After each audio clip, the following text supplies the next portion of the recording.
ติดใช่ไหมไม่งั้นใส่แมสก็ได้ค่ะห้อยข้างหลังก็ได้ค่ะตรงนี้ที่แขวน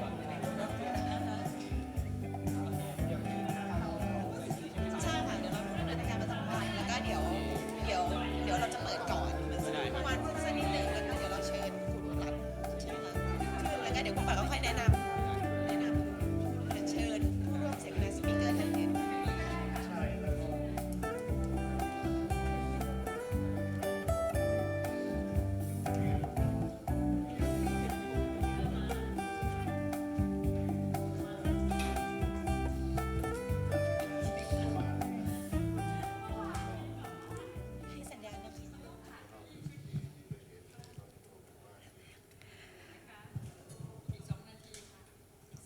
เทส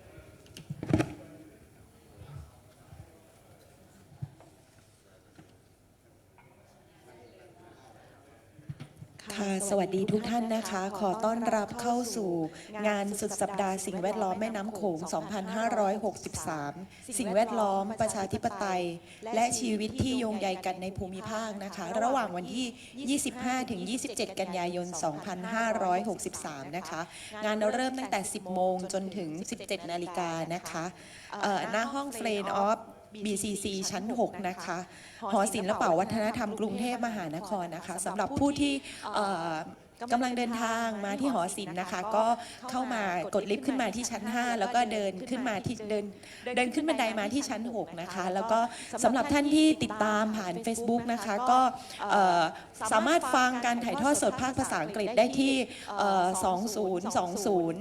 เหมียวนะคะ MAEW นะคะก็จะเป็นการถ่ายทอดสดผ่าน Facebook Live เป็นภาษาอังกฤษนะคะแล้วก็เวอร์ชันภาษาไทยติดตามที่ช่องไทย PBS นะคะสำหรับงานนี้ร่วมจัดโดย 5 องค์กรนะคะก็วันนี้เป็นวันที่ 2 แล้วก็คิดว่าวันนี้มีประเด็นที่น่าสนใจเมื่อวานเป็นวันแรกวันที่ 25 จะพูดถึงประเด็นเรื่องสิ่งแวดล้อมกับประชาธิปไตยจากวิทยากรทั้งต่างประเทศแล้วก็เมืองไทยทั้งฟิลิปปินส์ประสบการณ์จากผู้ที่ทำงานเคลื่อนไหวกับภาคประชาชนว่าด้วยเรื่องของอาชีพแล้วก็นำไปสู่การจัดตั้งพรรคการเมืองเข้าสู่ระบอบประชาธิปไตยแต่ยังเป็นประเด็นสิ่งแวดล้อมอันนี้ก็จะเป็นประเด็นที่พูดกันเมื่อวานแล้วก็ช่วงบ่ายก็จะเป็นการเสวนาของนักข่าวด้านสิ่งแวดล้อมนะคะที่มาร่วมแลกเปลี่ยนเสวนากันในช่วงวันแรกช่วงบ่ายนะคะแล้วก็จบด้วยการนำเสนอภาพถ่ายแล้วก็นิทรรศการผู้ที่ทำผลงานที่มาร่วมจัดแสดงในงานวันนี้ก็เป็นวงเมื่อวานก็ได้มาร่วมแลกเปลี่ยนว่าด้วยประเด็นเรื่องสิ่งแวดล้อมประชาธิปไตยและชีวิตที่โยงใยกันในภูมิภาคก็จะเป็น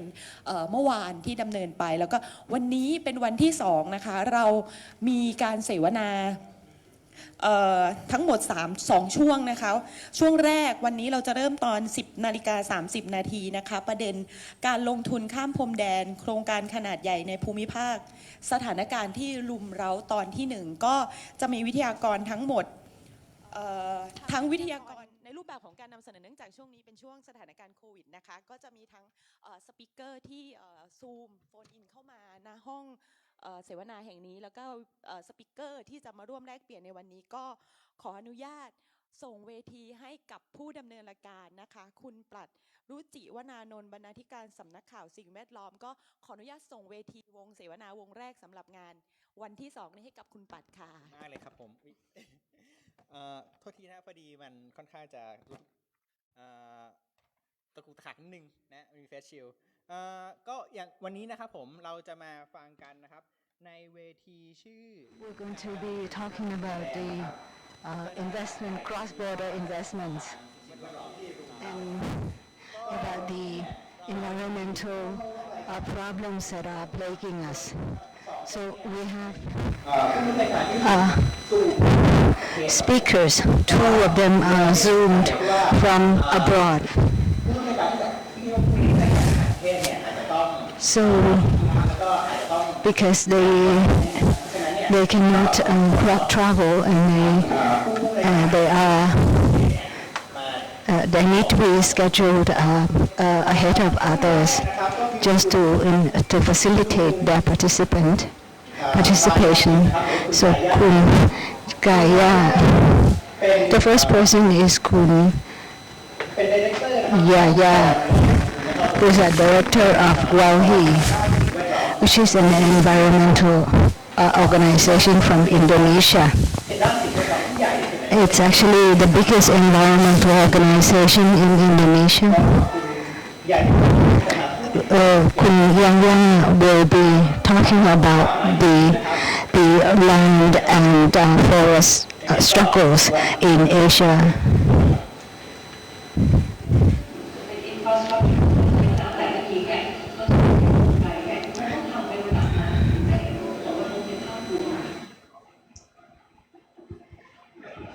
So Ms. Yaya Nur Hidayati.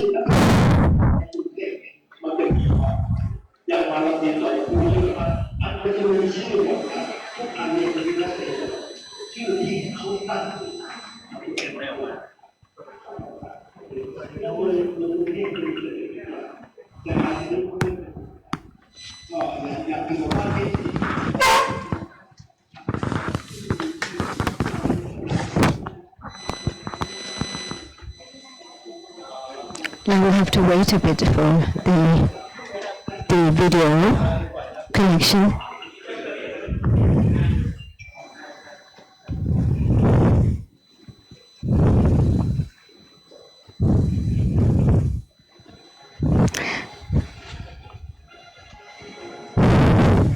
So the title of the presentation by Hidayati is The Ongoing Struggle on Land, Forests and Livelihoods in Southeast Asia.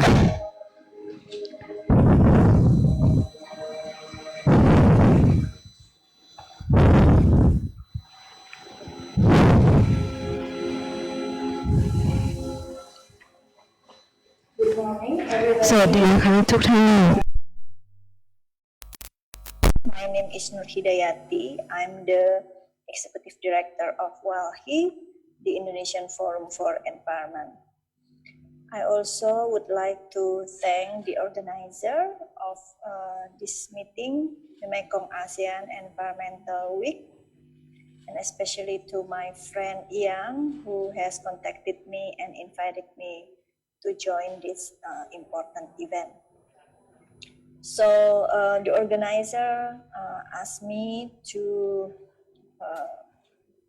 bring up the theme of the ongoing struggle on land, foods, and livelihoods in Southeast Asia, and I will speak in the experience from Indonesia. Next slide. So my presentation will be divided into three areas. First, the imperatives that we are facing right now related with the ecological crisis and ongoing conflicts. The second part is talking a little bit about the root causes of those crises and what we can do or our proposal towards a just recovery. So when we talk about Indonesia, Indonesia is one of the country in Southeast Asia that are at the moment is in the situation of ecological crisis in the form of a lot of ecological disasters. So this is the data from the the disaster agency in Indonesia. It shows that this year until September there are already 2,080 disaster incidents in Indonesia. And if we can see the box on the right, you see that the three most frequent disaster in Indonesia is floods. The second is the typhoon, and the third is the landslide. If you see this disaster, it they are all caused by the hydrometeorological disaster, and with the ecosystem balance that are already destroyed, the impact of this extreme weather, climate change become more severe and can create a lot of disasters. And you can see that during this period, about 4.3 million Indonesian have been impacted due to this natural and also ecological disasters. The next slides, we see that together with other countries in the world, Indonesia is also experienced the COVID pandemic, and different from other countries that are already recovering, Indonesia is actually still experiencing increased number of infected people. And as of yesterday, we see that we saw the highest number of infected people, that is reached 4,000 people in one day. And if we see this pandemic, it also has something to do with the destruction of the environment, as the UN Environment Report suggests that deforestation, climate change, the disruption of human into the habitat of the wildlife have also been identified as the increasing zoonotic diseases in the world. And although during the pandemic, we are still experiencing a lot of conflicts. This is the example of conflicts that we in Walhi involved in, and working with the community, assisting the community during this period of pandemic. So from January until early September, we handled about 18 cases that happened in 12 provinces. It includes violence against community done by the state apparatus, criminalization of activists and also the community members, and also a lot of land grabbing incidents experienced by the local community and also indigenous peoples in Indonesia. So this is one example that are still happening right now. The fisher folks in South Sulawesi is fighting against a sand dredging company from the Netherlands that is backed by the government. And this company enters the fishing ground of the community and created a lot of destruction. And when the community, the fisher folks, trying to fish in the fishing ground, they are evicted by the police and also the military, as you see in the picture. So this is some facts of inequality that are still happening in Indonesia. 60% of 190 million hectares of land areas in Indonesia has been allocated for extractive industries concession like logging, monoculture plantation, including oil palm and also wood plantation, and also mining concession. And if we talk about oil palm, for example, Indonesia is is the biggest producers of palm oil in the world. And this oil palm has been planted in the area covering 16.3 million hectares, or approximately 1/3 of Thailand. And also Indonesia is one of the producer of wood chip in the world, and for this wood plantation in Indonesia, it covers around 11 million hectares. And the concentration of land use for extractive industries like this has created a lot of conflicts, like I show you previously. So in 2019 alone, there were 267 agrarian conflicts happening, and also have been reported to the government. And until now, these conflicts have not yet found any clear resolution or ways on how to settle the conflict. And also in 2019 alone, there were 115 persons that we can record it have been the victim of state and corporate violence, and also being criminalized. So all these injustices and inequality is actually, from our analysis, have several root causes.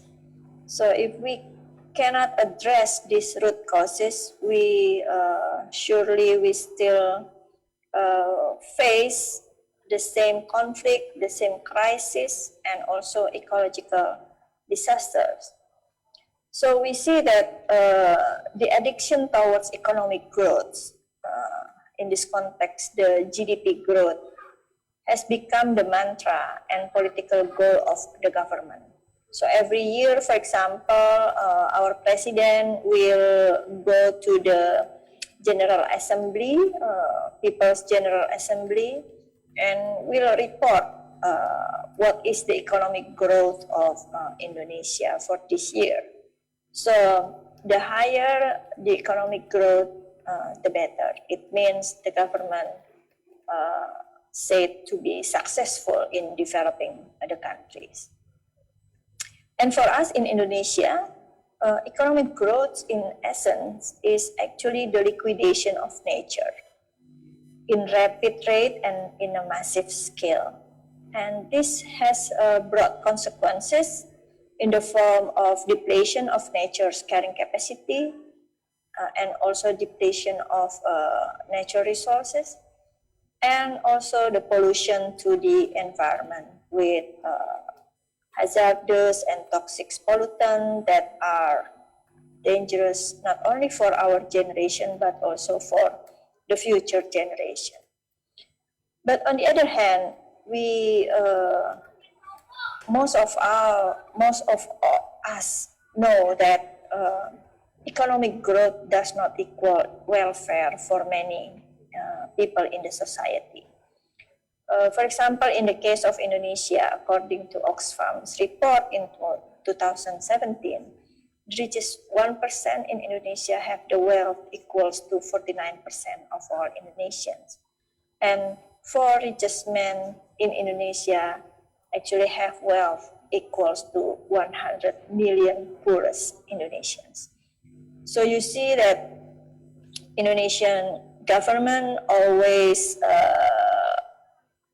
proud of their high economic growth, like 5-6%, and in the past it was even higher.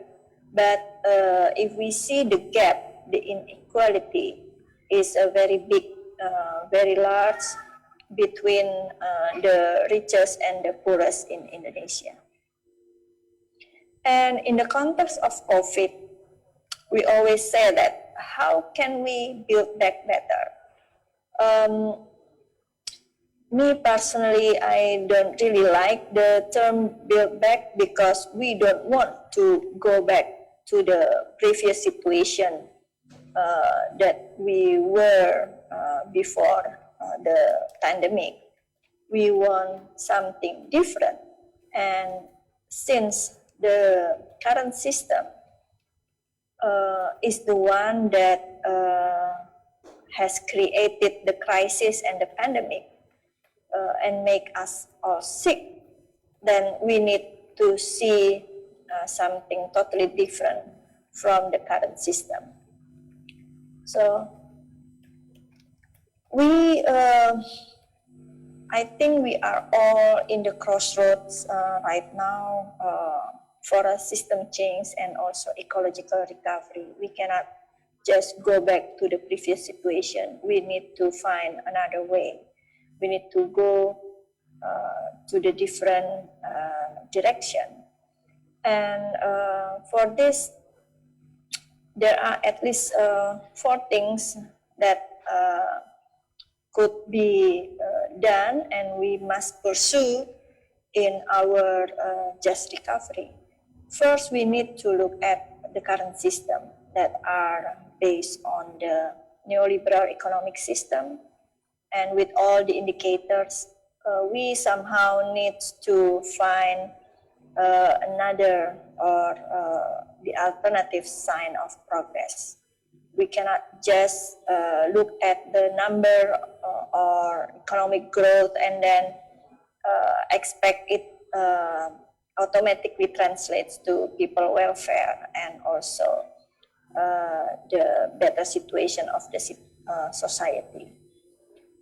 The second is we call for the democratization of the living space governance. It means the fair share for all class in society and also all sectors in the society, and especially with affirmative policy and action for the most marginalized. We can do it by doing several steps. First is stopping the expansion of the extractive industries, including monoculture plantations. The second is implementing the agrarian reform in the form of deconcentrations of ownership of natural resources and living space, and also redistribution of those natural living space for all people in Indonesia. And the third is really making the people as the main actor. Currently, we are in the era of corporate taking the leading role in what's so-called development. Even government right now privatize most of the basic essentials services and giving it to the corporate actor. This must change for just recovery. The third is we must do ecological recovery and also protection of the essentials ecosystem, such as peat ecosystem, karst, mangroves, and also fresh water resources. We need to look at the current areas of monoculture and also the land that has been destroyed by mining operation, for example. And we must do a total ecological recovery so that this ecosystem can be recovered and can sustain their system as well, together with the people who lives in those ecosystems. And lastly, we need to look at our current mode of production of materials. We need to really implement the circular economy based on Earth's regenerative capacity. It means resource efficiency. We cannot do like wasting our raw material, but looking at the recycling, and in every point of value or product creation, we need to as much as possible to make it efficient in the resource use and energy, and also minimum in waste production. And the last is we need to make goods and products that have longer use. So we must not use any single use product anymore. We need to make sure that the thing that we are using can be used for longer period of time. I think that's it. That what I can present to you, and looking forward to the discussion. Thank you. มาแล้วนะครับสำหรับการ presentation ของคุณยาย่านะครับ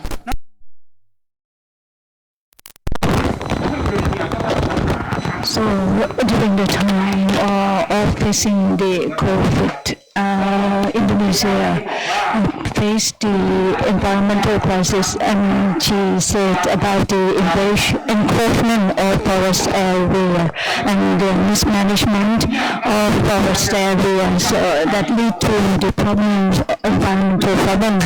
So there's a need to have change, so the country should be democratic and use the circular economy in order to solve the problems, and also promote people-centered politics.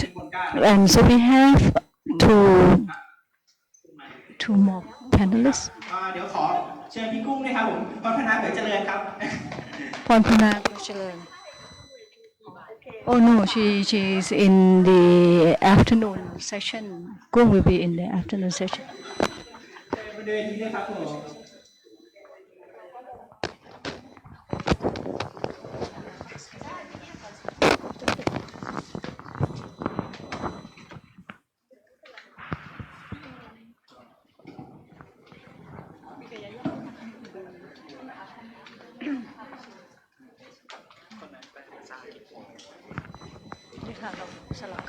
ครับผม อันนี้เป็นภาษาอังกฤษไม่ต้องใกล้ ต่อ5 นาทีนะครับ So we have question and answer session now.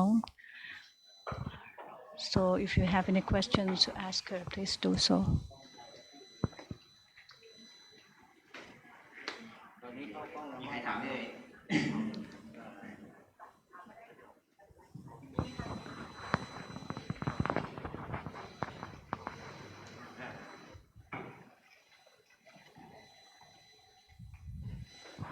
Hello. Hello. Hi, Yaya. สวัสดีคุณยาย่าได้ยินเสียงผมไหมครับ Hello. Can you hear me? Yes, I can hear you. I would like to ask a question to you. I think it's great that you mentioned that Indonesia took the advantage of the future direction clearly, that you don't want to go back again, right? So my question to that is as I know, my concern is the Indonesian is very much economically based on the primary resource exploitation economy, right? Yes. So how can you see this transition that you say you don't want to go back to that type of economy again? Okay, that one, and second one, This is my personal interest. Can you also mention about the coal mining industry in Indonesia? How you see that future? Thank you. Yeah. Should I answer now, or is there any other question? You can answer right away. Okay. Yeah. Thank you very much for the question. Yeah. Especially the people in Indonesia during this pandemic, we see that there are a lot of initiatives of the community helping each other in the absence of the government support towards the handling of COVID pandemic in Indonesia. So we think that we can reduce our dependency towards government by doing this, helping each other, looking after each other between community, between the farmers in the villages and also the laborers in the city. So of course, this kind of economy is not, is not something that are common in public mind, but we as civil society needs to show to the public and the government that actually the people itself, the community themselves, they can build their own lives as long as the government do not doing destruction to the natural resources and taking away their land and living space for livelihoods. So this is part of our advocacy as well in the country, how we can put pressure on the government and also the parliament members not to go to the community's land, community's living space, whether it is in the land or in the sea that we are right now experiencing, for example, with many infrastructure projects and also other strategic projects by the government. So we think that this is the time for us, civil society, to really show that there is another way of development, or there is another way of life. So that's the answer for the first question. So for the second question, yeah, coal mining in Indonesia is very, very destructive. Indonesia actually the largest exporter of coal in the world, although we actually don't have really much deposit of coal in the world. So as the coal industry is going sunset all around the world, the players or the corporation in Indonesia is now trying to take the rest of the coal that are still exist in the ground.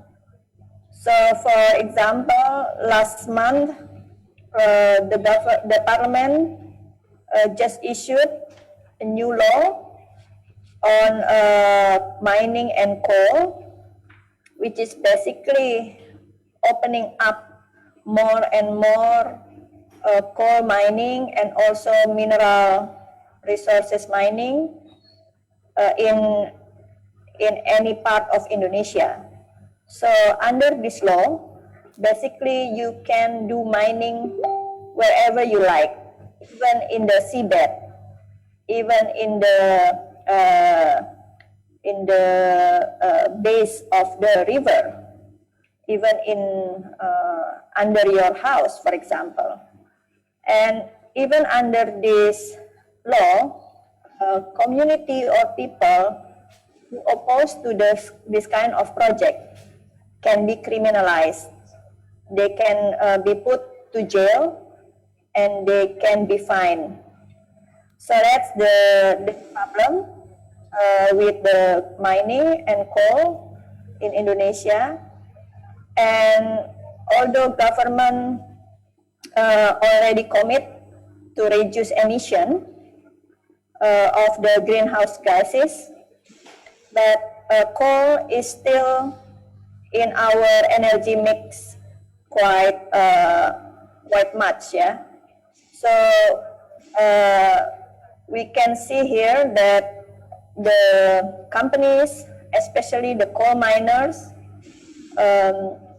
really put pressure to the government that they can continue to operate amidst the reduction of the international market. So they push government to use coal in the domestic purposes. Thank you so much, Yaya, for your insight answer on coal problem in Indonesia. Next หลังจากนี้นะครับเดี๋ยวเราจะเรียนเชิญดร.จางจริงๆนะครับผมซึ่งโอเคฮะ โอเคเดี๋ยวเขาพื้นทีเดียวเลยกันฮะครับผมก็ยังไงเนี่ยเดี๋ยวผมจะขอเชิญสปีกเกอร์ท่านต่อไปนะครับก็คือคุณจางจริงๆนะครับผมซึ่งเป็นนักกฎหมายด้านสิ่งแวดล้อมครับจากประเทศจีนนะครับคุณจางจริงๆเนี่ยเคยทำงานเป็น a human rights lawyer from China, and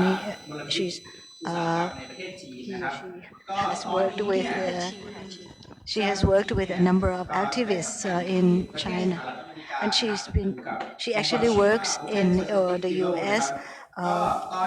With an organization called the Center for Transnational Environmental Accountability. So she'll be talking.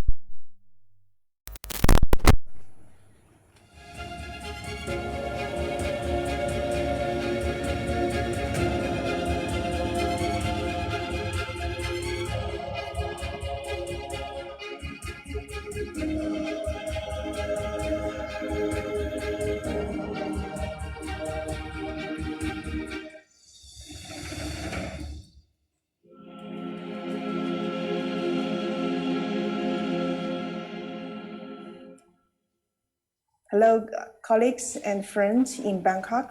I'm very sorry I couldn't join you in person, but I'm glad to have this opportunity to introduce my work. And I'm a Chinese lawyer. I'm practicing Chinese law, and my work is to hold Chinese companies accountable for their environment and human rights impact in other countries beyond China's borders. And I started an NGO called the Center for Transnational Environmental Accountability. Our mission is to hold Chinese companies accountable and strengthen the rule of law in the Chinese investment host countries.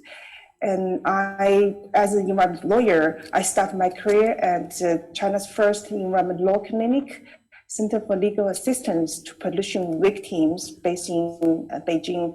I started my work in 1999 as a volunteer student, and then the lawyer at the center, and then became the first litigation director of this law clinic. And I have experience to hold Chinese company accountable for their environment damage within China. And I know how Chinese companies behave in China, and I know they have been bringing those practice to other countries. So yeah, my talk is about how we can hold them accountable. And some of you already know China's ambitious Belt Road Initiative, and Belt Road Initiative is China's international investment plan, and has very strong implication geopolitical implication, and it has been expanded to 120 countries all over the world. And I'm showing this map, just the preliminary image of this Belt Road Initiative. And many countries are not showing this in this map, but they are joined Belt Road Initiative. And you must have seen this map before, because the Southeast Asia is the first stop of China's outbound investment, and is a very important part of the BRI, especially the Myanmar and some country in this map. You can see. China has made a lot of promise and guarantees the world, and the Belt Road Initiative is green and clean. And I have listed those promises from Chinese government. The latest one is the Chinese President Xi Jinping announced just a couple of days ago at UN summit. China will reach carbon neutral before 2060, and the greenhouse gas emission will peak before 2030. It's a huge news for the international the community who are working on the climate change, because it's a huge promise. Sounds very promising, and but it's still a promise. And see that China will be hosting the convention for the biological diversity COP15, and it will be held in 2021, and has been original dates was October 2020, but it has been postponed to next year. And China has successfully integrated the two concepts or two slogans for BRI into the theme of CBD COP15. So the theme of this year's next year's COP15 is ecological civilization, building a shared future for all life on Earth. So ecological civilization and shared future for all life, that are two slogans for China's Belt Road Initiative, and it all sounds very promising. China is trying to build ecological civilization, and for all the lives on the Earth to have a shared future, and that is another promise China has made for the world. And along the Belt Road Initiative, there are many other promises, like the green investment principles for the Belt Road Initiative was announced last year. Many Chinese banks has joined this the principles, and Chinese government also announced other it's like the guidance to promote green Belt Roads and Belt Roads ecological and environmental cooperation plan, and the green credit guidance, and all sounds very promising and sounds green and clean. But reality, you must know, Chinese investment has caused some severe environment impact in your country, and in Africa, in Latin America as well. And so I think there's no need for me to repeat those problems, and many of you have been facing those problems and difficulties and harms brought by Chinese investment. And let me give you a little bit analyze how we can ensure China make those promises too.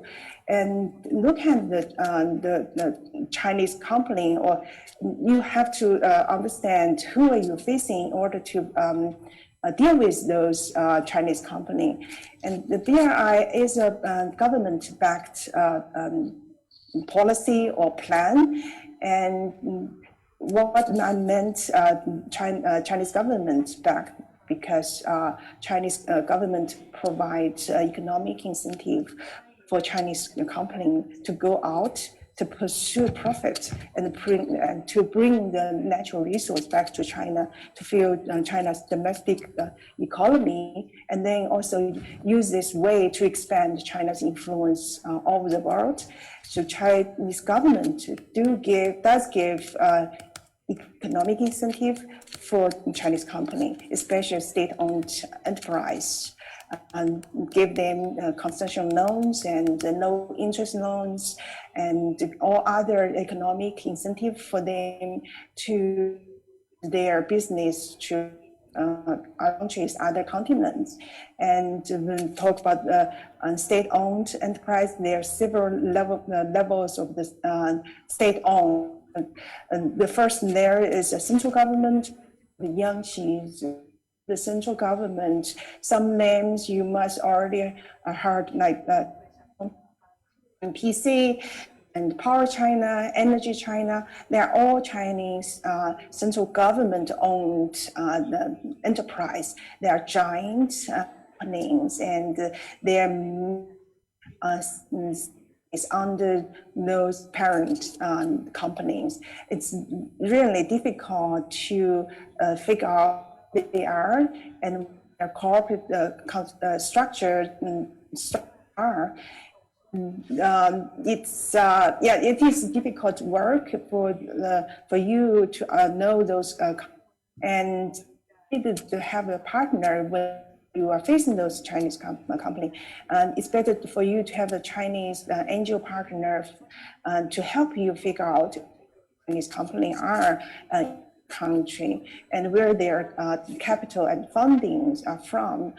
And this is the first level of the company, and then we have a provincial-owned company and the government-owned company. When you see the name of the province in those companies' name, you can you will know they are government-owned. Like Shandong Steel and Iron Company, it's a provincial government-owned company owned by the Shandong province. So those are state company, and they can get the most economic incentives from government.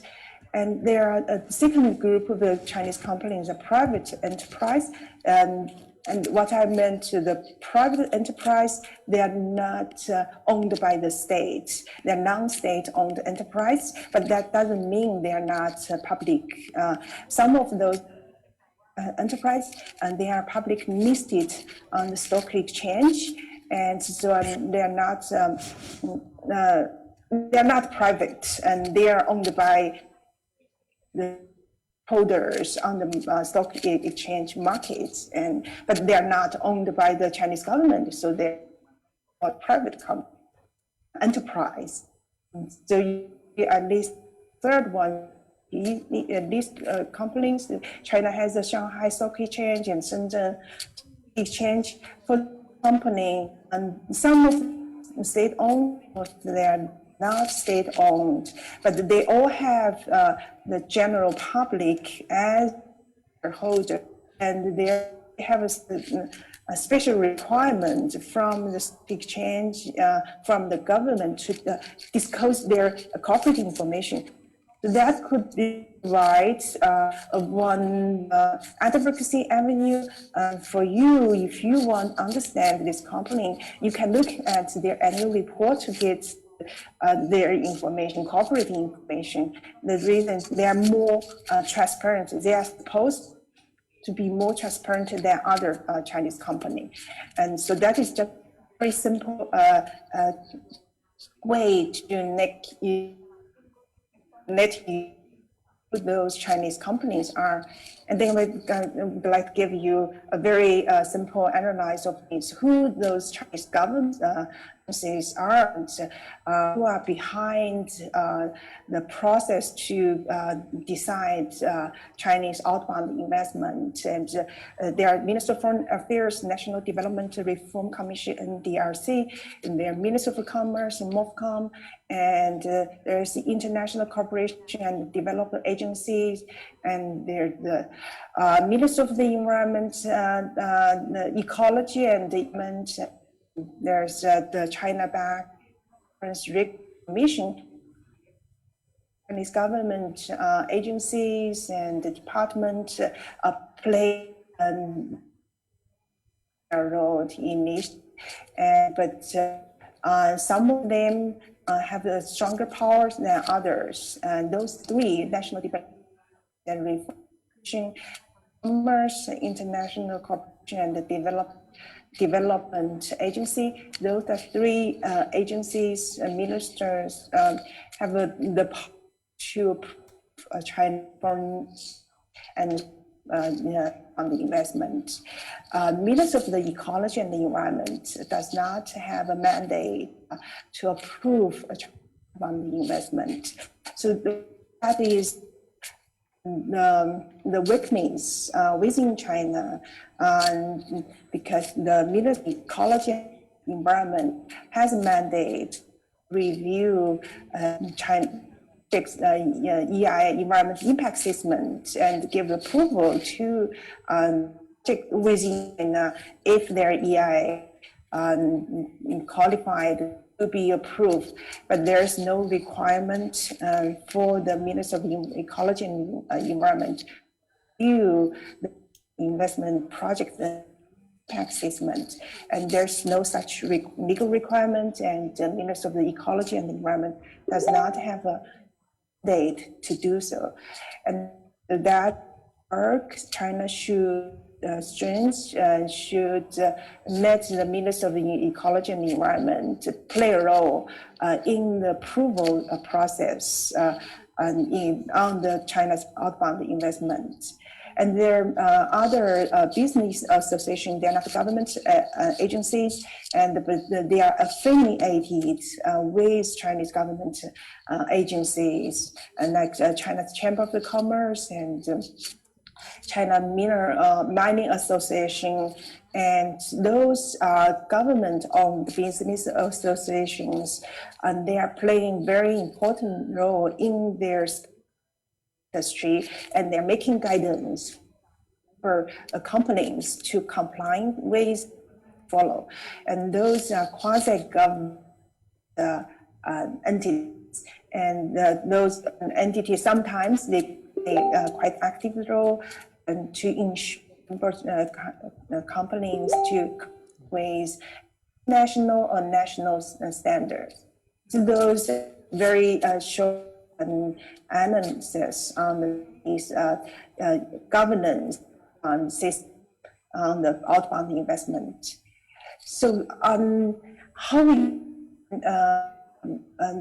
ensure China's investment or China Belt Road Initiative, green and clean, what we should do, here I list my recommendations. What we have to do is we have to raise the bar from both sides, raise bar in China and raise the bar in your country. It's not about only about China.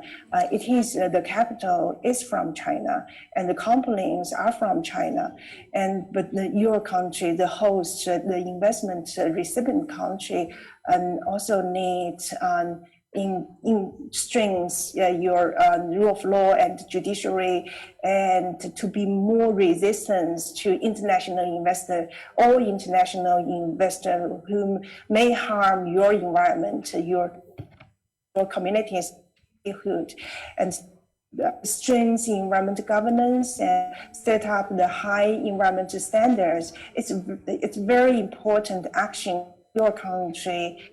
You have to push your government set up the higher environmental standards, and you have to be you are from civil society organization. So you have to keep doing good work and push your government to strengthen the rule of law in your country and to strengthen the environment governance and natural resource management in your country, and to be resistant to Chinese investment, to those who may harm your environment. Of course, not all Chinese investment will harm your environment and people's livelihood. Some of them are good investment, good companies, and but they are for those who may cause high environmental risk. You have to strengthen your own legal system and raise your standards to let those high risk project keep those projects out of your country. In China, of course, we need to strengthen our environmental governance, and we have to, if Chinese government really want to make those promises, promise to action. The first stage is China should make those voluntary policies and guidelines to laws, the laws which we can ask the government to enforce and ask the company to comply with. And if they do not comply with, they will have legal consequences. And right now, those policy guidance, any part to be enforced, and only laws could be enforced. So I think the first, if I can give any recommendation to Chinese government, keep those promises. The first, let's accept those guidance and policies, green. And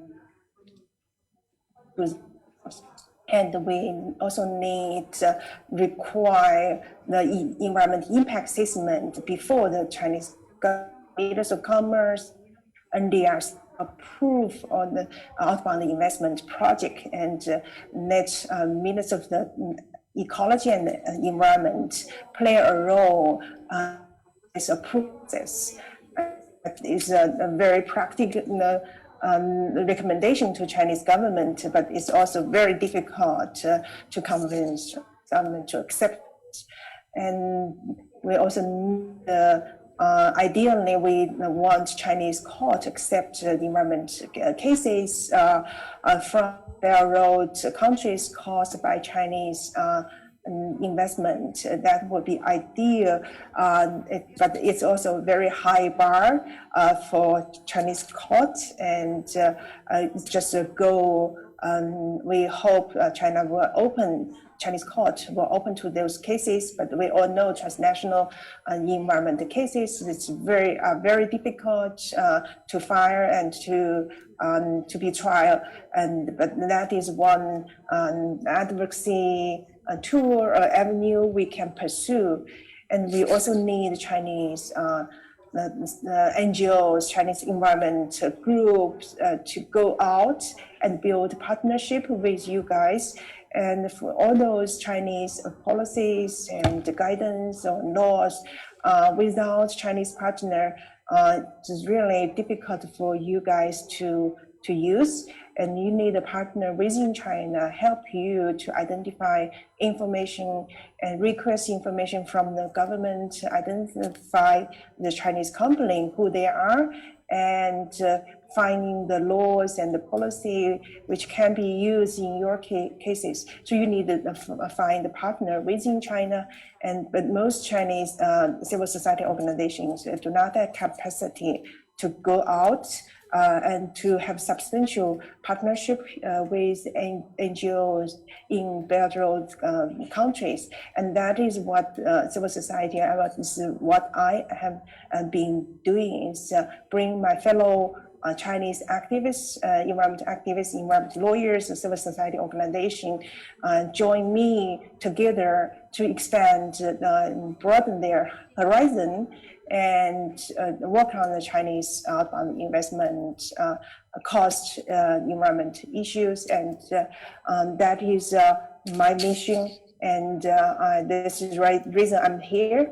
I hope this brief talk can give you some information, and I hope we can build some partnership after this talk, and I'm very happy to answer your question, and you can reach out to me. And I'm sorry I didn't list my information here, but I will provide to a conference organizer, and you can get my email and my contact information. I'm very happy to discuss any potential to build partnership to help your work. So yeah, that's all, and thank you very much. For your really insightful presentation about the China Investment Award ก็จบไปแล้วนะครับสำหรับการ presentation ของคุณจริงๆนะครับเกี่ยวกับ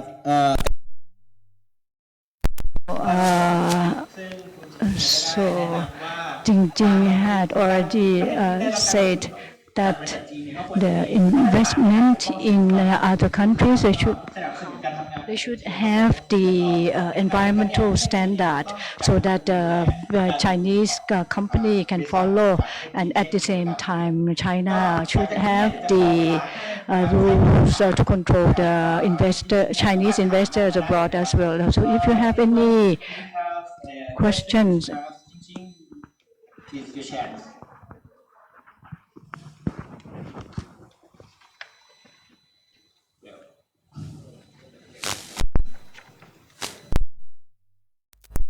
Hello, can you hear me? Jingjing? Yes, I can hear you. I would like to hear your response to the issue of the debt trap that related to the Belt and Road lending. And you might be aware that recently some report in international news about the Lao PDA. The Lao PDAs are facing the debt default, right, related to the, the biggest foreign debt for Lao PDA is Chinese. Refer to some other similar case, for example, in Sri Lankan, right, port, that after they're facing with the debt trap, the solution become like Sri Lankan government have to give a long-term, right, rent to the Chinese to control like 99 years something of the project. And what I heard in Lao PDA is one of the solution is the Chinese government request the Lao government to provide all of the mining concession for Chinese company for free, we don't know what other demand or requirements that might affect it to the economic sovereignty or even the political sovereignty of Laos. So I would like to hear what your response and how you recommend the Mekong country that may be facing similar situation with Laos PDA. Yeah, the debt trap has been causing a lot of debates in Chinese investment receiving countries, and especially in Africa, there are a lot of argument around this. If China intentionally set up this debt trap, I am not expert on the debt issue, but I will see what we can do because the debt trap or Chinese investment will cause environment and human rights consequences in the country, in the Chinese investment receiving country. And what we can do, I think what, as a civil society organization and activists, what we can do is we urge our government from both sides, from China and from the recipient country, to urge the both government make those agreements transparent, disclose those agreements, so we can take a look and what exact those agreements regulate and what condition China requires the recipient countries. So in some countries, those agreements are public available, but in most countries are not. So what I urge you and civil society organizations and activists and to do request your government to release those agreements with China. And second, I think under this, the pandemic, the condition of the global pandemic, and it's time and to urge your government to renegotiate the terms with China or with Chinese company. If those agreements signed with Chinese company or back, and it's time to reconstruct those agreements and renegotiate the agreement with China. And in the process, we ask the civil society's role in this process, and when general public and civil society organization need to have access to those agreements. And so that is work and what we can do as activists. And we want the fair and just agreement, and we don't want this debt trap. And so, yeah, that is my answer is what action we can take if there is a debt trap, and no matter if there is the debt trap or not, we need to understand, we need to get the access to those agreements between the government of China and the government of the Chinese investment recipient country. I may not answer, give you solution, but this is an action we can take. Okay, thank you, Jingjing. That is well about 1 minute. Do you have any question? Really quickly. Thank you. Thank you, Wara, and good to be here today. Thank you, Jingjing, for the insightful information. What I would like to actually know or learn from you is there are many guidelines in terms of controlling environmental and social impacts by the Chinese investments in the Southeast Asian regions. And there is also the policy like Chinese overseas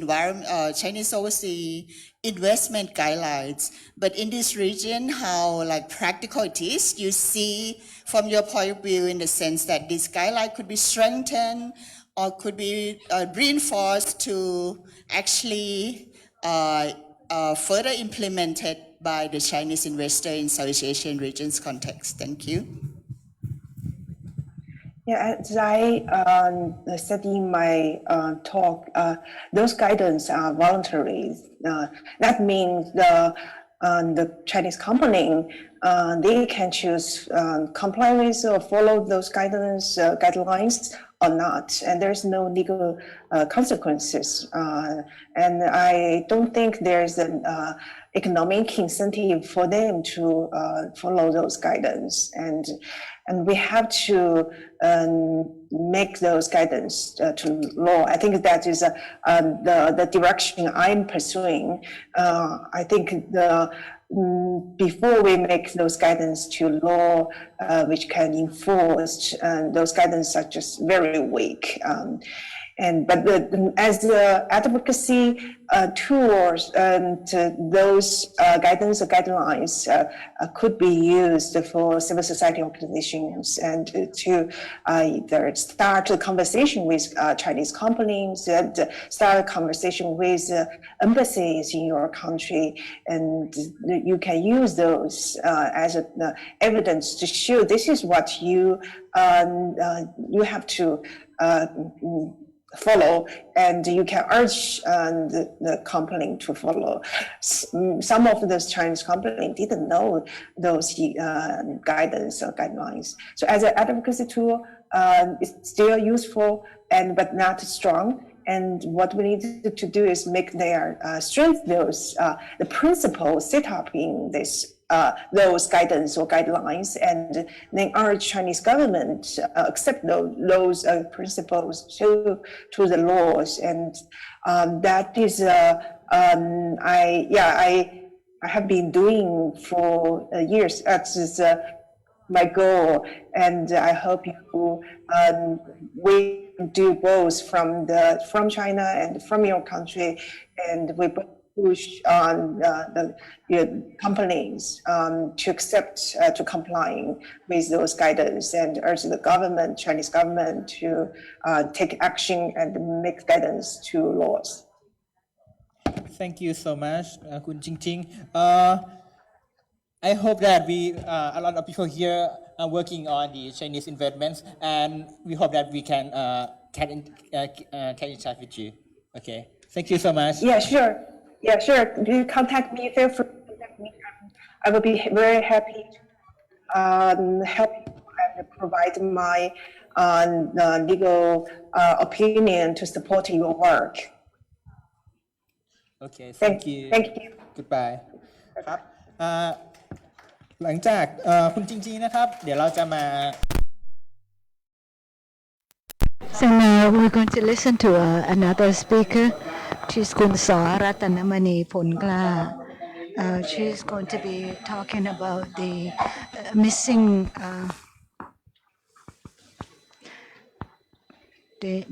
mechanism in transboundary investment. That's a topic.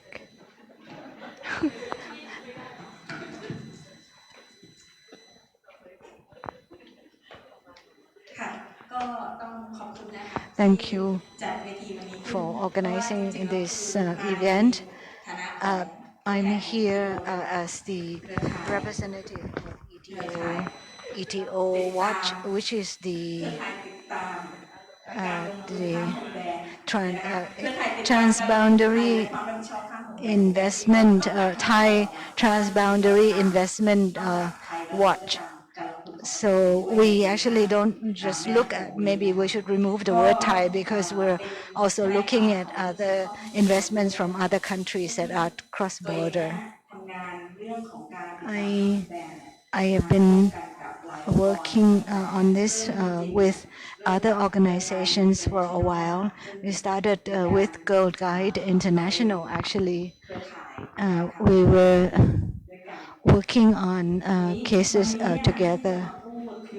What I'm going to be discussing is the missing part of this transboundary investment regulation.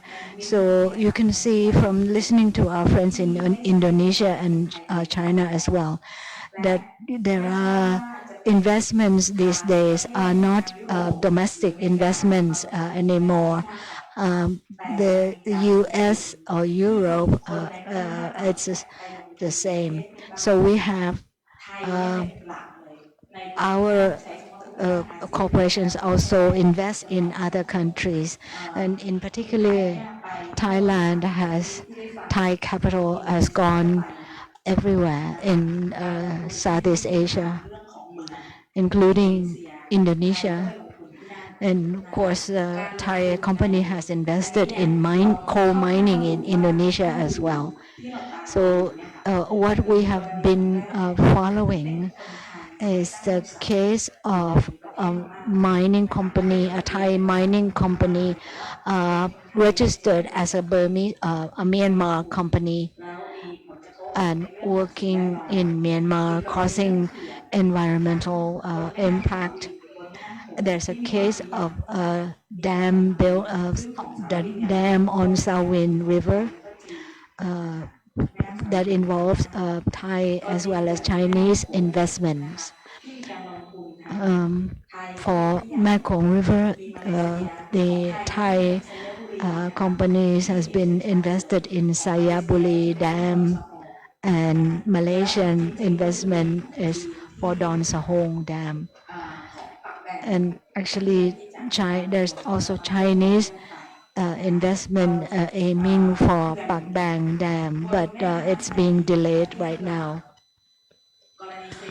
The case of Sepien Senam Noi dams that you have heard about, that's Thai as well as Korean investment. And there's a Hong Sa power plant that involves Thai investment. So in transboundary investments means a transboundary impact. So in Cambodia, we have two sugar companies investing in sugarcane plantations, and also Thai companies growing oil palm in Indonesia as well. In the case of a canal, Thai canal, it seems like it's a government project, but in fact it's a Chinese investment. It's called a Thai canal. And also there's a banana plantation in Chiang Rai. That is Chinese investment. And the coal-fired power plants in Vietnam, a number of these projects involves Chinese and Thai investors.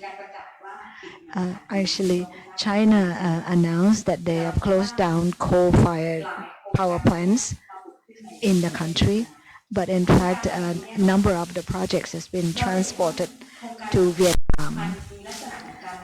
You can see that these projects involves investment by companies as well as by individuals who open a kind of a business in another country. And even a government agency has invested in neighboring countries. For example, the road in Dawei, it's actually a Thai government budget building used for building a road in Dawei.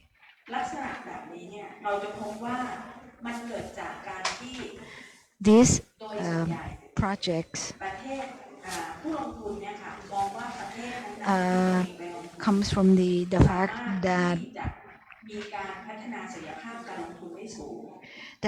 they see the potential for making profits, higher return in other countries. And there's also legal conditions, because if the legal conditions it makes it easier to invest than in their own countries. For example, if in Thailand, we talk about dams now in Thailand, for example, on the border, on the Thai-Lao border, for example, Pak Chom. So far, dams that have been proposed in Thailand cannot be built because we now have good, strong environmental laws as well as environmental movements. So the dams have moved to the Mekong River and to be operated in Lao PDR. So these are gaps in the law. So it includes environmental issues as well as human rights issues. Even though some places you have very good laws, for example, in Lao PDR, there is a very good environmental law, but it's not being enforced. There's a requirement for a transboundary environmental assessment. But the problem is there are no agencies that have the expertise to actually analyze the assessment. So there is no, so it has not been effective. ในประเทศนั้นๆเนี่ยไม่มี There is also a case where in that country there are no networks of civil society organizations that are strong enough to raise their voices. For example, Myanmar and Lao PDR. ชีวิตการถูกข่มขู่บังคับต่างๆนะคะ And a lot of the existing organizations are being under threat ซึ่งก็เป็นช่องทางที่ all the time. ผู้ลงทุนเนี่ยสามารถที่จะ So here are the gaps where the investors feel they could do anything they want. Of course, they look for lower wage countries and so less costs for them, but high return or similar return as the projects implemented in their own countries. So if you look at just the ASEAN region, what are the existing mechanisms that could look after human rights protection and also environmental protection? We will see that ASEAN has the ASEAN Intergovernment Commission on Human Rights, but but it does not have a role of receiving complaints.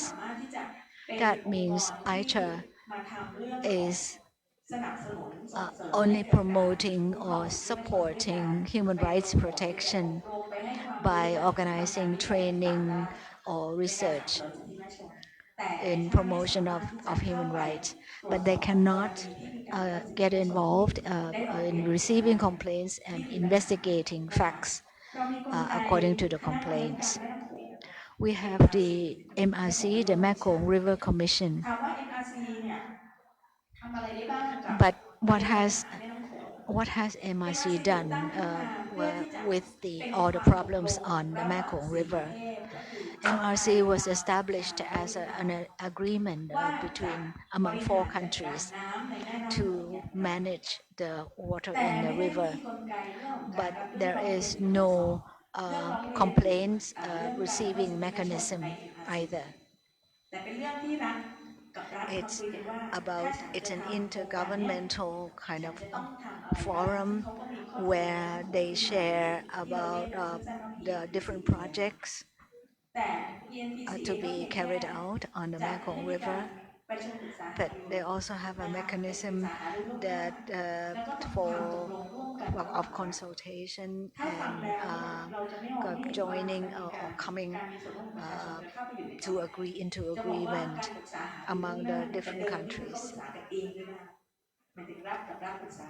Earlier, they only had consultation among governments, and afterwards, the network of the people of the Mekong region has been pressuring them to organize a hearing or consultation prior to the project discussion.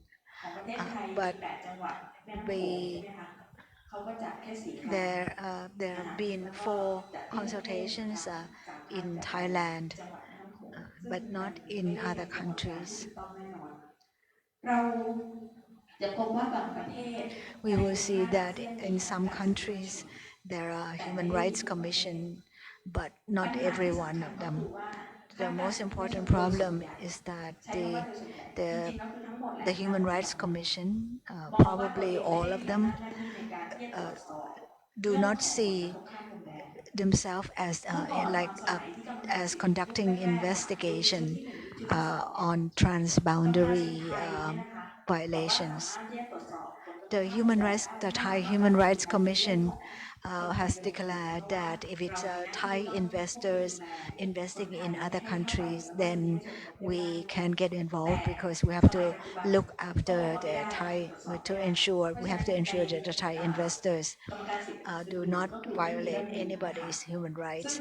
But right now, we can't do it anymore. They have stopped considering this, and there are no human rights commission in Myanmar, Laos. There's the human rights the UN Human Rights Council trying to promote the preparation of the National Action Plan on Business and Human Rights, to try to ensure that the government's trying to look into investments and to ensure human rights protection among. But we have not yet seen what can happen under the National Action Plan that has been passed in Thailand. I heard that Myanmar is preparing their own national action plan, but we don't know when it's going to come out. But if you look at the domestic mechanisms in each country, whether there are any laws that can be used, there's a kind of some criminal laws or tort law that can actually be applied to investment projects. So, but that means that if a person from that country violates any human rights in any country, the victims can actually file a suit in the country of the perpetrator. But then you can see that that is not really applicable to investment projects, because when they go to invest in Myanmar, they will set up a company, another company in Myanmar. So it won't be the same company in Thailand that actually invests in Myanmar. So you cannot file a lawsuit against the Thai company because by law there are different companies. So that means we have no law that can ensure that the avatar of the company in your country have become accountable for what happens in other country. Why do we have to look back into the country that that initiates investment? Well, because we know that if it happens in Laos, we can be sure that no Laos citizens will try to get involved with the law. So in Cambodia, there have been a lawsuit for the complainants into the Thai court. So we're trying to see if we can use the class action mechanism that is available. And there's also a Singapore law that that stipulates that if a Singaporean company invests in any other country and causing pollution, the victims can actually file a lawsuit in Singapore court. So you have to prove that that company has something to do with Singapore. And for the AICHA mechanism, there are also some kind of a common agreement that could be applicable. But there are gaps everywhere, and there are no key mechanisms. So there are no key mechanisms that can be used to regulate transboundary accountability. So my proposal is that how can we make ICHA become a complaint receiving a mechanism, particularly on transboundary human rights violation, because ICHA is a committee that covers all the 10 ASEAN countries. So if they actually can deal with transboundary human rights violation, then that's there are the most suitable mechanism to take care of that. อันที่สองก็คือ Secondly, how can we make the law in every country, the domestic laws, effective in regulating transboundary investments without having to prove that the entity that is operating in other countries are actually related to the ones in your own country. And thirdly, in law enforcement. This may be a difficult task because there are different details in different countries. But how can we move forward on law enforcement in various and in all the ASEAN countries? The last issue is to create due diligence about human rights violations at the national level, that is to strengthen the Human Rights Commission, or maybe using other mechanisms.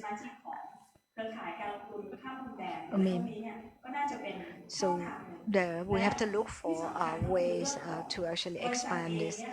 And what's important is that the investing companies investing in other countries, we have to ensure that the companies know that they are accountable for whatever human rights violation that they cause in other countries. Because if you invest in cross border, and then the accountability responsibility should follow, should be transboundary as well. Thank you very much. It's very interesting in the points of the transboundary investment, but the lack of transboundary accountability.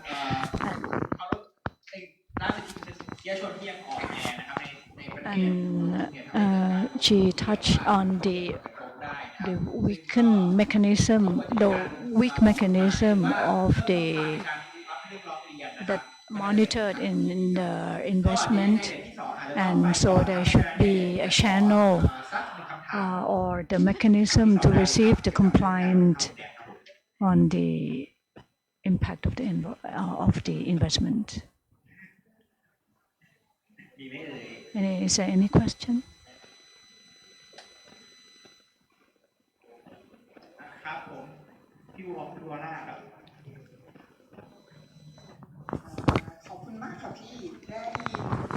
Thank you very much, Kun Sor.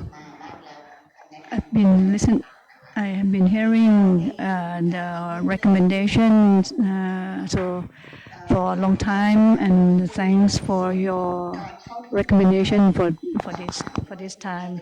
And you mentioned about the mechanism both inside the country and outside of the country. So your point is that how much can we rely on the existing mechanisms, like in the case of Thai investors investing in Cambodia, in Laos. So in the future, how can we make use of the mechanisms that we have now?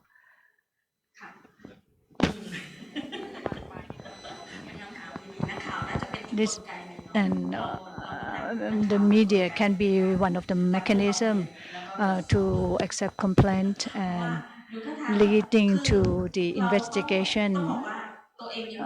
And I myself, I believe that everything will have to be progressed will be better, although we can see that some organizations' mandates are reclining, and so I believe in change. So in order to use the mechanism, it doesn't mean that we just leave the victims or the affected people to work for themselves, but we have to work with the civil societies and NGOs and affected people. And in terms of the mechanism, the one that have within the country, the NHRC, the courts, or other mechanism, the external mechanism that we can put pressure on and to work with us. We can see in the case of the filing of case of the Cambodian people that filed the case in Thai court. It's not that they ask us to fight this case, but in fact they also have their own organization like CDC and other organizations. So those organizations inform them that if they file the case, they may win the case. We cannot guarantee the victory of the case, but like in the past, 700 people may be needed to file the case, but here in Thailand we have the filing of the case that the group of people can file the case together. So this is the good sign of good development that is the result of people pushing this kind of process. And also in the case of Sayaburi, Thai people also filed the case through the administrative court here in Thailand, and they accept the case. And so for what the result will be, that's another thing. But at least we can see a progress in this kind of using of mechanism. So please use all the mechanism available. And also maybe we can send the complaint to Aisha or to other mechanism. According to the mandate of Aisha, they cannot take up the complaint, but there are many NGOs submit their case, their report to Aisha, and they receive, they take up that cases, and they made an investigation on specific cases and then come up with a report. So we have to start a kind of like laying down the first gravel and in order to move forward. So finally we have to work together and have the support of the strong community and information. So thank you very much. Kun Sor.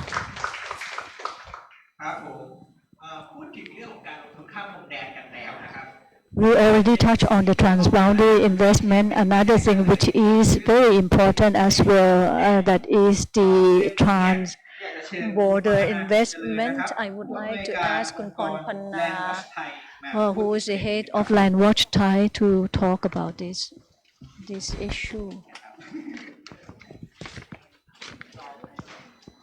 This one will be the special economic zone in 5 Mekong countries.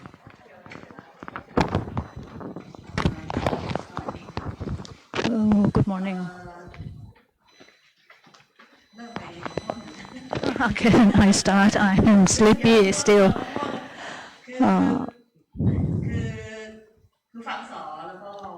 I will listen to Kun Sor and also Chinese, and the case of the Chinese presenter. It's interesting. We can see that the investment is a kind of an issue that is important. So what I'm going to share with you is about the work that we've done with the team for 2 years ago. We want to know about the special economic zone in Thailand, and then I think that this concept is linked to our neighboring countries and also investment. So it made us have more clearer picture of what's happening around here. So we are making the report, which is about to be finished soon. So in our report, the contents will be the regional economic cooperation frameworks, the country-specific case, examining SEZ development, legal and governance frameworks, and on the case of lands and impacts and other key issues and concerns. So this the issue is similar to what she already said about the missing mechanism. Next slide, please.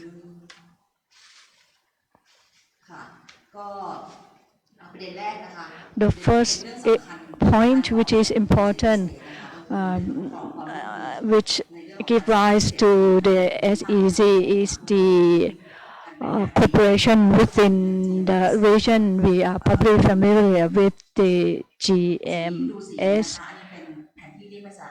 and this map is from ADB. It is the latest map. It shows the SEZ and the border economic zone. The orange one is the around the border area, and the blue one is the industrial zone.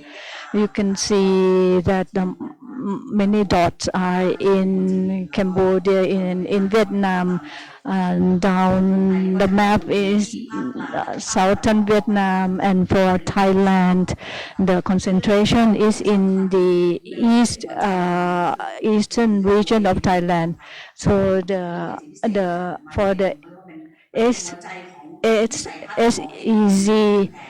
is the essence, the core concept is the ADB. They have the plan from 2010 onward, and ADB has guideline for the SEZ implementation. There are other actors, including Japan, the Japanese government. They have support on the financial support and technical support as well.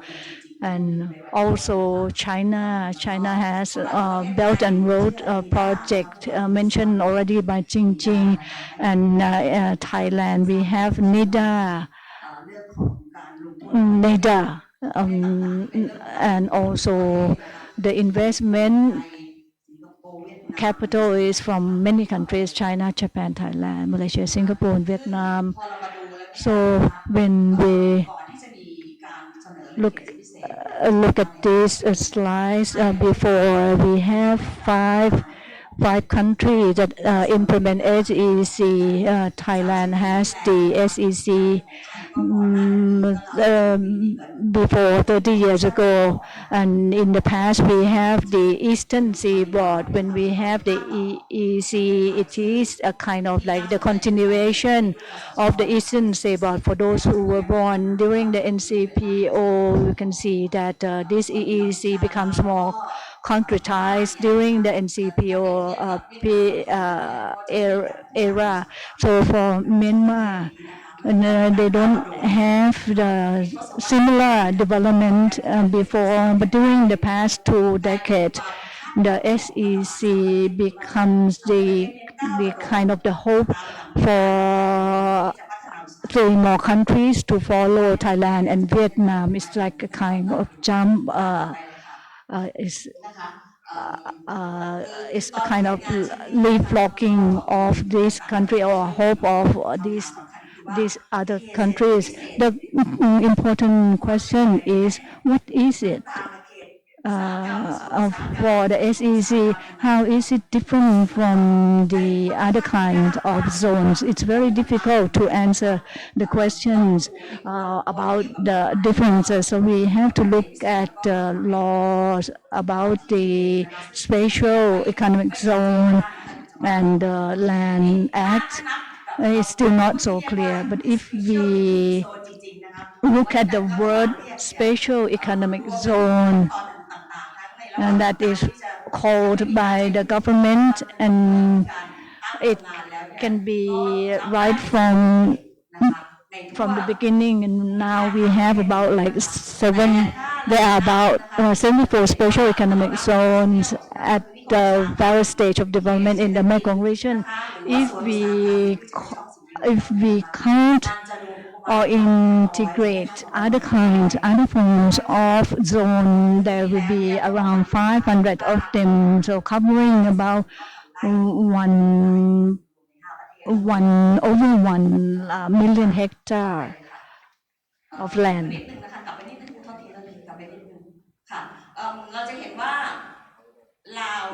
We can see that Laos has 14 SEZ. The area is more than other countries, and the second one is Myanmar. They have only 3 zones. And the big one is Tawai. Cambodia has 45 zones, but with smaller size, Vietnam has only 3, and there are pending cases. They have the economic zone for Thailand. Thailand have 10 of them, and not excluding EEZ. This one is the special economic zone in Laos, in Boten, in the northern part of Laos, in adjacent to China. So as of 3 February 2020, and we can see this image. Laos has 14 zones. We can see that there are many areas that have not implemented as the special economic zone. It is only the clearing of the land, and there are many areas that lands are not used, not cleared because the lack of capital of the investors, like special economic zone, which is the first one among the 5 countries. The first one in Laos itself, and there's problem of the lack of capital so the investors cannot continue their investment.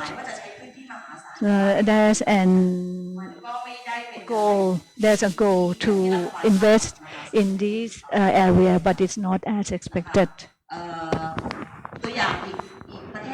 Another country, that is Myanmar, there are 3 special economic zones, Chao Phraya and Dawei. That nothing has been done about it either. We have been following the development in Dawei because it's about Thai investors doing business there. Chao Phraya, as you said as well, has been adjusted, but nothing happened either. These are countries. This is Myanmar. This is just examples from some countries.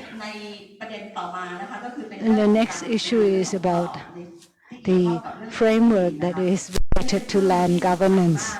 This is a very important tool to ensure that accessing land. In Laos, you can see that is about land concession for commercial forestry and mining, as well as dam building. So it's about using the existing law to turn land into capital. And then the latest event is in 2019 when the land law has included special economic zones conditions as well. In Cambodia is in the same way in terms of economic land concessions. For Myanmar from 1894, there's already a law governing land acquisition. And in those days, during the British, when Myanmar was a British colony, it was about rubber plantation. And there's also other laws, the newer ones like farmland law. But there are also other types of laws that actually classify different types of lands to ensure that the government can actually appropriate certain pieces of land for investment for given out as land concessions. So it becomes clearer in terms of how we're trying to apportion land for investment through amending the laws to ensure that investors can access land easily. Vietnam is also similar to Laos in that the government owns all the land, and there are no title deeds, but there's a user rights being allocated. For once a special economic zones concept is being adopted, the government has actually appropriated a lot of the users' rights papers in order to ensure that investors can access land. That means the government controls has absolute power in land use. For Thailand, there are no clear investment law, but there are about renting of land for commercial purposes. And we've been talking about this law for 30 years, but the latest, once the special economic zone law came out in 2018, it's also added that the land can be rented out for more than 50 years. So, and also the land appropriation law has been also amended so even land with titles can be appropriated by the government. So once they announce the special economic zones area, that means the land prices have kind of jumped once the government announced the SEZ.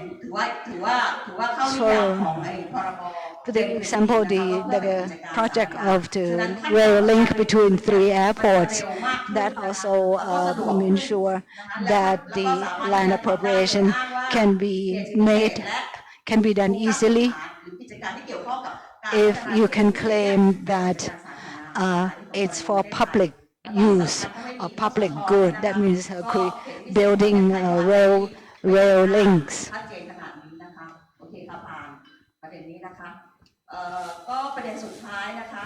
The last issue I can't bring, because of the limited time, I cannot bring all the case studies for you to see. I just want to kind of summarize in terms of key issues and impact on of the special economic zones. We've looked at the SEZs that has been already implemented, like in Laos and Myanmar. So it could be seen that the expectations of the SEZ was not fulfilled, meaning that there is no investment up to that level expected, and and also no employment, no increased employment of local people. So, but it's sure what you can see that the law is trying to accommodate everything. Then the amendments have taken place, and in terms of that, so this is try to entice investors into the area. So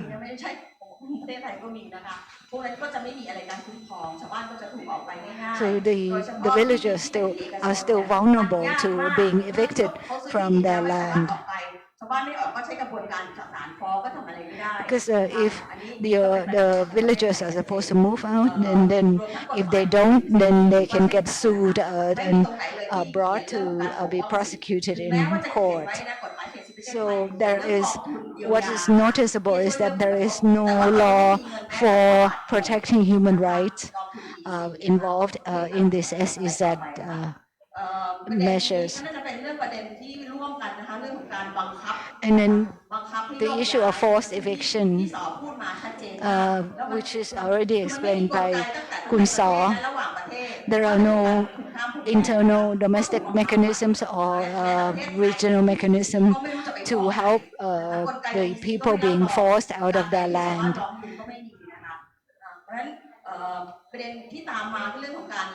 Then land grabbing, of course, is already happening, and the SEZ is actually spurred it on. So you can see that no more lands being appropriated, even though you already have the title for the land. And so there's also unlawful, irresponsible, and poorly managed land acquisition, loss of livelihoods. That's this is the final slide. It's about there's no access to justice. There is no way you can actually try to move or to try to bring a lawsuit or dispute to anywhere. Thank you very much. It's very interesting that Lao PDR has the most land under SEZ, and Cambodia also has the highest proportion. So we're going to now listen to the issue of land, forest, and the struggle for food security.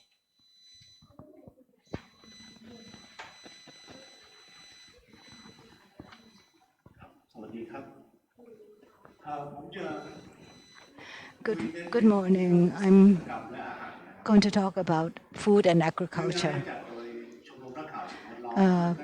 Because this event is actually co-organized by the Investigative Journalists Association, and you should have a lot of knowledge on the food need for consumers. So when we talk about food, if it's not linked to the environment as well as to agriculture, then you won't get good food, because livelihoods, food, and the environment are all linked. And so there is a song that we don't dare to eat the rice from their field. That means that these are the fields around the urban areas. If the land has become polluted, then then they won't actually dare to eat the rice. And I hope that the rice being grown there is not used for other purpose, because if nobody eats the rice, then the rice has to be turned into something else, right? Maybe alcohol. And the farmers are asking me which variety of rice should be planted that doesn't actually absorb the heavy metal pollution. So So food, environment, and livelihoods are all connected. But the government at the region and also at the regional level, they always talk about what to grow in order to sell. We're neglecting the fact that agriculture is actually more than that. It's part of how of the social structure about how people live together in society. But most governments only look at agriculture as try to answer the questions of what to grow in order to be able to sell. So that's why they go along with the purpose of profit making. And while in this Mekong region, Thailand is the most industrialized, but the people in neighboring countries, there are more people living in rural areas than in urban areas, and where the food resources, the largest food resources comes from nature. In Lao PDR, the ethnic groups actually live in higher grounds, so they rely on the forest for food more than the lowland Lao people. So once there is climate change and environmental problems, the people who are most affected, as recorded by the academics, so in Savanakhet is the ethnic groups, and in Cambodia there are fisher folks who actually make a living out of the Tanle Sap.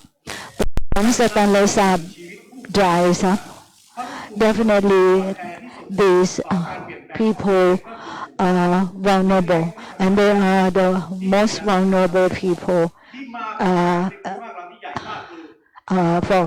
in climate change. And the production base, this is where our food also comes from. The production methods that we are using now is not sustainable. Next picture. Because the unsustainable agriculture occurs all over the region.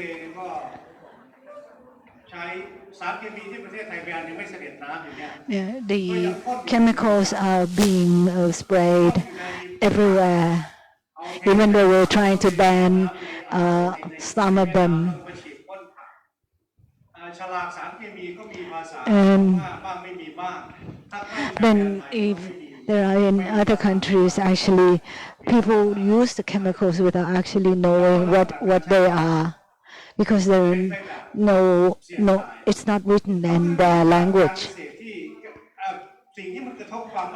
So what is affecting people's food security? For one thing, definitely is the climate change and which impacts the ecosystem. But land use is also a problem. The change in land use. On the left, you can see that this is where on the left, when before the sugar company started their own operation. So it turns the whole rice fields into sugarcane plantations. And that definitely will impact food security of the people, because people in this area will be now tied up with the sugar mills. When they grow sugarcane, they are actually indebted to the sugar mill. So monoculture is the big problem for the region. And Thailand is actually export this type of agriculture. The expansion of monoculture, industrial agriculture, is the problems within Thailand as well as being exported to the whole region. We've grown 700,000 rice of corn to feed animals, and more among 7 million rice, 3 million are actually public land. There are declined forest land.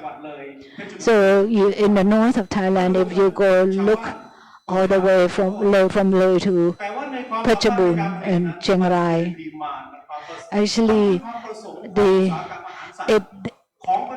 corn is grown to a huge animal feed industry. And actually, we have the biggest animal feed industry, just second to only the U.S. And we also grow a lot of chicken, pork for exporting. And these livestock and poultry industries actually need a lot of animal feed from agriculture and also from fisheries. So they are basically using accessing the raw materials from nature.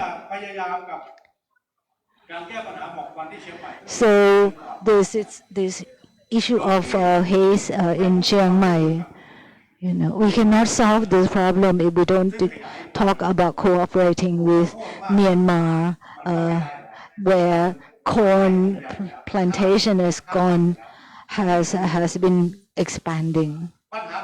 So these are the food security problems that is as a result from the change in land use. I don't know what the Chan state is going to do if they don't have any forests anymore. So ASEAN is a platform for expanding the investment for large capital. ASEAN is an expansion of exploitation and of large capitals.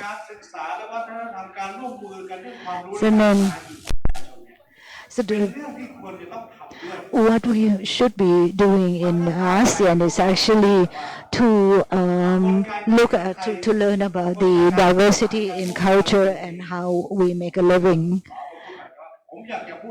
I just want to talk about the mechanism for cooperation among ordinary people.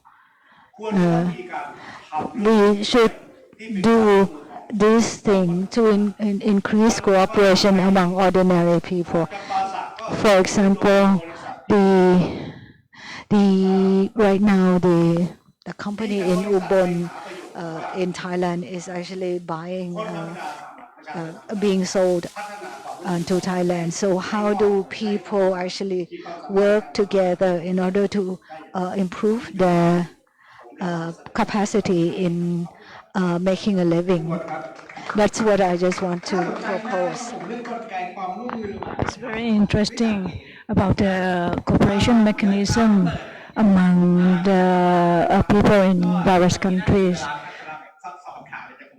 We have about time for 2 questions, but I would like to ask 1 question. I have a question for you on the food security and investment in food and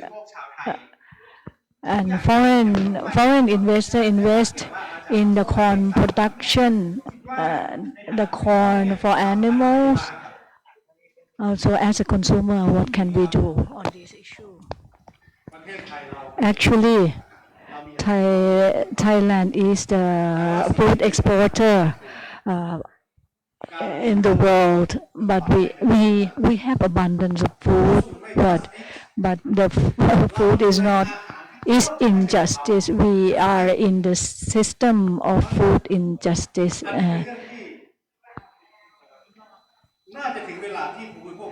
So it should be the time for the Thai consumers to raise questions about the food they eat, where the food is from. On the food security, the government have to think about the conservation of production land. Yesterday, I saw the Tonle and equipment used in the production in Tonle area. I saw this kind of equipment in California. It's unbelievable to see those kind of equipment that are used in Cambodia. So the production around the Lay area is is heavily dependent on chemicals. So the consumer have to raise questions and try to link themselves with food safety for the progressive consumers, like the environmental media network. They also should help us this question. So fish in the floating cages, those who raise these the fish in floating cages, they have problems with the relationship with the business. So this is not fair for the farmers who raise fish in floating cages. So the consumer should raise questions about this kind of contract and investment. One more question, please.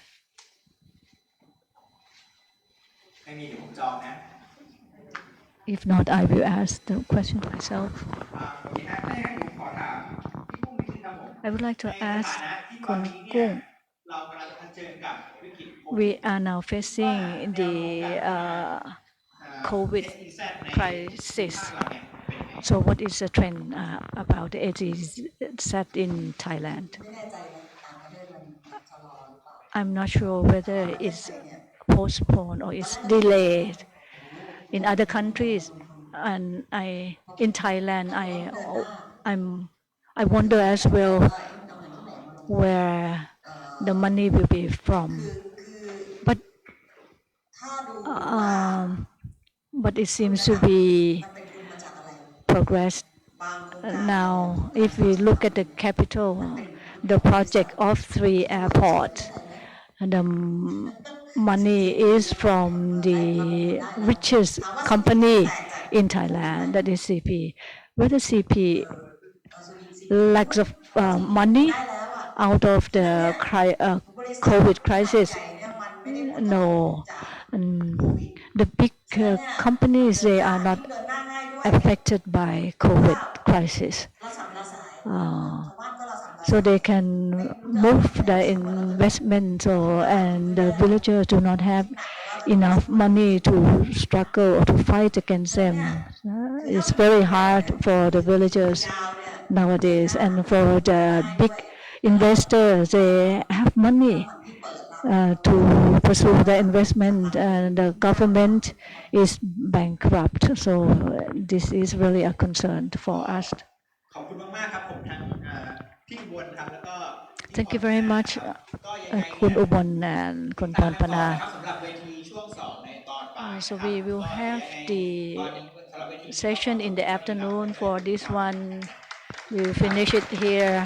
So you can have lunch and then come back again.